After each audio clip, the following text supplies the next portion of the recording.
Hello மக்களே! சிவாயிலி செம இன்ட்ரெஸ்டிங்கா போயிட்டுருக்கு. வர்மா என்னதான் பிளான் பண்ணி சங்கரின்னு ஒருத்தங்கள வச்சு நம்ம உதய பெருமாளோட அரசியல் வாழ்க்கைய முடிச்சிடலான்னு சொல்லிட்டு பார்த்தாலும், நம்ம சிவாவும், அயலியும் அந்த சங்கரிய கண்டுபிடிச்சு ஆதாரத்தோட உதய பெருமாளுக்கு மேல ஒரு தப்பான குற்றச்சாட்டு வச்சிருக்காங்கன்னு நிரூபிச்சுட்டாங்கன்னே சொல்லலாம். நம்ம சிவாவோட முயற்சிய பார்த்த நம்ம உதய பெருமாள் இனி சிவாவ மகானா ஏத்துக்க போறாங்களா?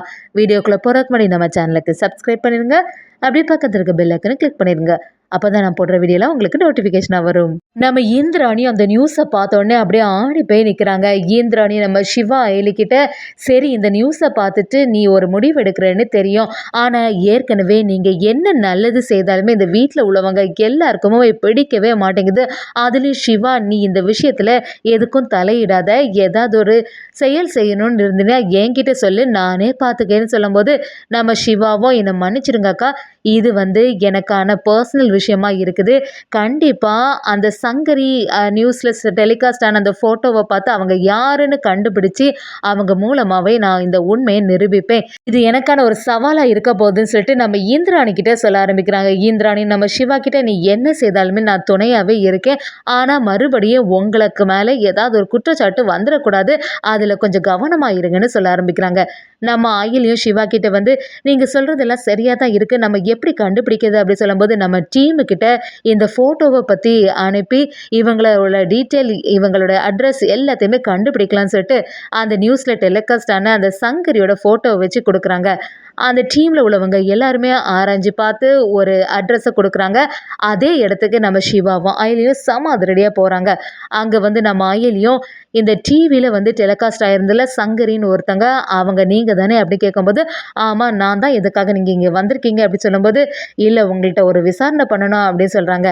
அதுக்கு சங்கரியும் முதல்ல சம்மதிக்காட்டாலும் நம்ம அயலியோட வற்புறுத்தனால சரி என்ன தான் இருக்குது, எதுக்காக இப்படி வந்திருக்கீங்கன்னு கேட்குறாங்க. அயலியும், எதுக்கு நீங்கள் தேவையில்லாமல் ஒரு குற்றச்சாட்டை உதய பெருமாள் அவங்க மேலே வச்சுருக்கீங்க அப்படி கேட்கும்போது நம்ம சங்கரியும், எதுக்கு என்கிட்ட தேவையில்லாமல் நீங்கள் தான் பேசிகிட்டு இருக்கீங்க, அவங்க தான் என்னோட ஹஸ்பண்ட் என்னை முதல்ல மேரேஜ் பண்ணிக்கிட்டாங்க அப்படிங்கிறது மாதிரி சொன்ன உடனே அயலி பயங்கரமாக டென்ஷன் ஆகிறாங்க. நம்ம சிவாவும் சேர்ந்து, இதெல்லாம் என்னால் நம்பவே முடியலை, ஏதாவது ஒன்று நீங்கள் சொன்னீங்கன்னா அதுக்கு ஏதாவது ஆதாரம் இருந்தால் தான் அதெல்லாம் ஏற்றுக்கப்படும் அப்படின்னு சொல்லும்போது சங்கரியும், இல்லை அதுக்கெல்லாம் ஆதாரம் இருக்க தான் செய்யுது, இங்கே பாருங்கள் எங்கள் 2 பேருக்குள்ள மேரேஜ் சர்டிஃபிகேட் இந்த இருக்குது அப்படின்னு சொல்லிட்டு ஒரு செராக்ஸை காட்டுறாங்க. அதோடு மட்டும் இல்லாமல் நம்ம உதய பெருமாளும் அந்த சங்கரியும் சேர்ந்த மாதிரி உள்ள ஒரு ஃபோட்டோவையும் காட்டுறாங்க. அதை பார்த்த சிவா அப்படியே அதிர்ச்சியாகி நிற்கிறாங்க. இது எல்லாமே ஃபேக் ஆட்டு நீங்கள் ரெடி பண்ணது அப்படிங்கிறது எல்லாமே நம்ம சிவா இருக்கு புரிய ஆரம்பிக்குது. சங்கரி கிட்ட எவ்வளோ சொன்னாலுமே, இல்லை நான் சொல்கிறது எல்லாமே உண்மை தான், எங்கே யார் கேட்டாலுமே இதை தான் நான் சொல்ல போகிறேன், அவங்க என்னோட ஏமாற்றிட்டாங்க. இப்போ என்னை ஏமாற்றினது மட்டும் இல்லாமல் எலெக்ஷனில் வேறு நிற்க போகிறாங்களாம். அது எப்படி எலெக்ஷனில் நிற்கலாம், ஊருக்கு நீ எப்படி நல்லது செய்வாங்க, அவங்களோட சுயரூபம் எல்லாமே வெளியில் கொண்டு வரணும்ல, அதுக்காக தான் இப்படி நான் செய்தேன் அப்படி சொல்லும்போது சிவாவும், இத்தனை நாளாக பேசாமல் இப்போ மட்டும் நீங்கள் வந்திருக்கீங்களே, இதுலேருந்தே தெரியலை நீங்கள் செய்கிறது தப்புன்னு அப்படி சொல்லும்போது சங்கரியும், இதை பற்றி எந்த விஷயமும் வெளியில் வரக்கூடாதுன்னு சொல்லிட்டு என்னை ஏற்கனவே மிரட்டியிருந்தாங்க, அப்படிப்பட்டவங்க இப்படி எலெக்ஷனில் நின்று மக்களுக்கெல்லாம் நல்லது செய்வாங்களா, அதனால தான் நான் இப்போதைக்கு வெளியில் இந்த மாதிரி விஷயத்தையெல்லாம் சொல்லிட்டேன் அப்படின்னு நம்ம சிவா கிட்டேயே சொல்ல ஆரம்பிக்கிறாங்க. நம்ம சிவாவும் அயலிக்கிட்ட, அயலி பாத்தியா இவங்க சொல்கிறது எல்லாமே நம்புகிற மாதிரியாக இருக்குது, ஃபேக்காக எல்லா ரிப்போர்ட்டையும் ரெடி ஆக்கி வச்சுருக்காங்க, யாராவது இதை பார்த்தாங்கன்னா நம்ப தானே செய்வாங்க அப்படி சொல்லும்போது அயலியும், இதுக்கு பின்னாடி ஏதோ ஒரு சூழ்ச்சி இருக்குது, எதுனாலுமே நம்ம மாமாவை கூப்பிட்டு விசாரணை பண்ணாதான் தெரியும் அப்படிங்கிற மாதிரி நம்ம சிவா அயலி யோசிக்கிறாங்க.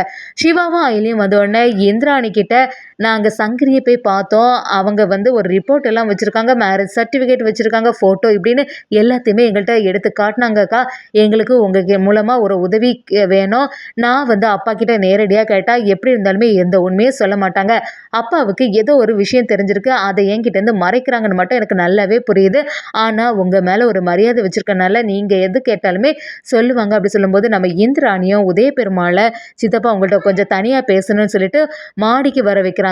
ஆனால் நம்ம சிவா அயலி அங்கே இருக்குது உதய பெருமாளுக்கு தெரிய மாட்டேங்குது. இந்திராணியும் நம்ம உதய பெருமாள் கிட்ட, சித்தப்பா என்கிட்டேருந்து நீங்கள் ஏதாவது மறைக்கிறீங்களா, எப்படியாவது உங்களை இந்த இடத்துலேருந்து மீட் எடுக்கணும்னு சொல்லிட்டு தான் நாங்கள் இவ்வளோ முயற்சி செய்கிறோம், எதுவாக இருந்தாலும் உண்மையை சொல்லுங்க அப்படின்னு சொல்லிட்டு நம்ம இந்திராணி கேட்கும்போது உதய பெருமாளும் எனக்கு எப்படி அந்த விஷயம்லாம் தெரியும், எனக்கு எதுக்கும் எந்த சம்மந்தமும் இல்லை அப்படின்னு சொல்லும்போது நம்ம இந்திராணியும் இல்லை யாராவது உங்களை மிரட்டினாங்களா, ஏதாவது உங்களுக்கு தெரியுமா, அதை பற்றி சொன்னாதான் அதுக்கான தீர்வுகள் எங்களுக்கு எடுக்க முடியும்னு சொல்ல ஆரம்பிக்கிறாங்க. அதை பார்த்துட்டு இருந்த நம்ம ஆயிலியும் உதய பெருமாள் கிட்ட ஆமா அண்ணி சொல்றது எல்லாமே சரியா தான் இருக்கு, நீங்க ஏதாவது ஒன்று சொன்னாதான் எங்களுக்கு அதை கண்டுபிடிக்கிறதுக்கு ஈஸியா இருக்குன்னு சொல்ல ஆரம்பிக்கிறாங்க. இதை கவனிச்சிட்டு இருந்த நம்ம சிவாவும் அப்பா கண்டிப்பா ஏதோ ஒரு உண்மையை நம்ம கிட்ட இருந்து மறைச்சிட்டு இருக்காங்க, இவங்களோட ஃபேஸே சரி இல்லை, இவர் பேசுறத பார்த்தாலே தெரியுது யாரோ ஒருத்தங்க சரியாட்டி இவங்களை மிரட்டு இருக்காங்க, ஆனா அவங்க வாயினாலேயே இந்த உண்மையை வர வைக்கணும்னு சொல்லிட்டு நம்ம சிவாவும் உதய பெருமாள் கிட்ட கோபப்படுற மாதிரி பேச ஆரம்பிக்கிறாங்க. எனக்கு நல்லாவே தெரியும், நீங்க இப்படியெல்லாம் இருக்கிறத பார்த்தாலே தெரியுது அந்த சங்கரிங்கவங்க அந்த நியூஸ்ல எல்லாம் சொன்னது உண்மையா தான் இருந்திருக்கு, நீங்க எத்தனை பேர் இந்த மாதிரி தான் ஏமாத்திருக்கீங்க அப்படின்னு சொல்லிட்டு நம்ம சிவாவும் சத்தம் போடும்போது நம்ம உதய பெருமாள் ஒரு கட்டத்துல எதுக்கு இவ்வளவு பெரிய பழியை என் மேல போடுற, நான் தான் சொல்லிட்டே இருக்கேன்ல, நான் எந்த தப்புமே பண்ணல, எல்லாத்துக்குமே காரணம் அந்த வர்மா தான் என்னை மிரட்டினான்னு ஒரு உண்மையை சொல்லிடுறாங்க. அதை கேட்டு நம்ம இந்திராணி சிவா எல்லாருமே அதிர்ச்சியாகி நிற்கிறாங்க. சிவாவும் இப்பவாவது உண்மையை சொன்னீங்களே, வர்மா அப்படி என்னதான் சொன்னா ஒழுங்கா தெளிவா சொல்லுங்கன்னு சொல்லும்போது உதய பெருமாளும் வர்மா சொன்ன எல்லா விஷயத்தையும் சொல்ல ஆரம்பிக்கிறாங்க.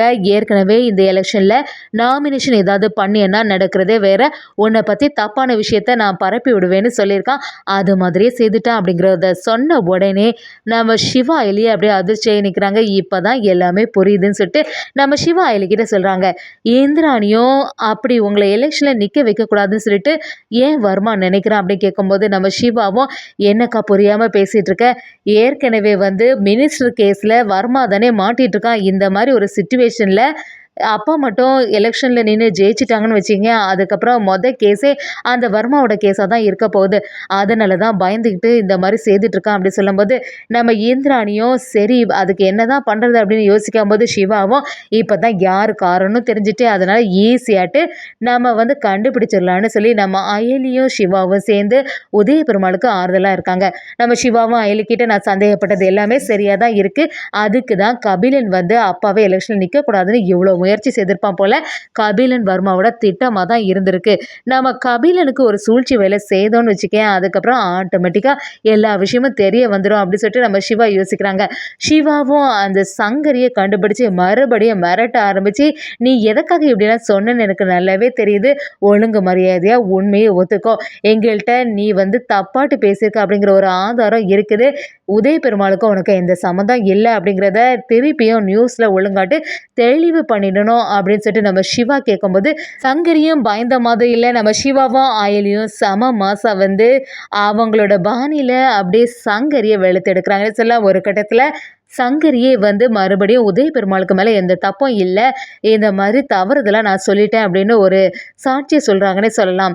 அதே சமயத்தில் சிவா எடுத்த முயற்சி எல்லாத்தையுமே பார்த்துட்டு இருந்தால் உதய பெருமாளுக்கு புரிய ஆரம்பிக்குது, எந்த ஒரு பிரச்சனையிலையும் நம்ம சிவா எவ்வளவோ காப்பாற்றிருக்கான், அப்படி இருந்த பிறகும் நம்ம அவன் மனசு புண்படுற மாதிரி தானே சொல்லிகிட்டே இருக்கோன்னு சொல்லிட்டு ஒரு கட்டத்தில் சிவாவுக்கு நன்றி சொல்கிறாங்கன்னே சொல்லலாம். அதே சமயத்தில் என்னதான் நடந்தாலும் நம்ம சிவா அவங்க அப்பாவை விட்டு கொடுக்காம எல்லா விஷயத்தையும் உறுதுணையாவே இருக்க போறாங்க. என்னதான் இருந்தாலும் இந்த வாட்டி எலெக்ஷன்ல உதய பெருமாள் ஜெயிக்க போறாங்களே சொல்லலாம், கபிலன் வர்மாக்கு ஆப்பு வைக்க போறாங்க.